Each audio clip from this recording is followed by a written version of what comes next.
నాయర్ సమాజం వారు అలా చేసిన తర్వాత కొద్ది రోజులకు ప్రపంచమంతట్లో కూడా ఈ ఈ ఈ విషయం తెలిసిపోయింది. ఇలా జరుగుతోంది. అక్కడి నుంచి రాణి, అనగా బ్రిటిష్ సామ్రాజ్యానికి చెందిన రాణి ఒక లేఖ రాసింది ట్రాంక్ బార్లో ఉన్నటువంటి అధికారులకు.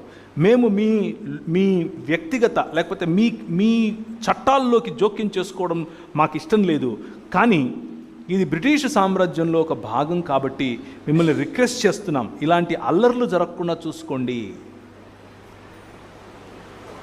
అధికారులు, బ్రిటిష్ అధికారులు ఏమంటున్నారు? పిలాతులాగా చేయగడుక్కుంటున్నారు. మాకెందుకురా బాబు ఇవన్నీ, ఏదో నువ్వు మేనేజ్ చేసుకో, ఇట్లాంటి బయటికి రాకుండా చూసుకో అని చెప్తున్నారు. కానీ చార్ల్స్ మీడ్ గారు అంతటితో వదలలేదు. చార్ల్స్ మీడ్ గారు మళ్ళీ ఒక మీటింగ్ పెట్టారు. రండి అందరూ అన్నారు.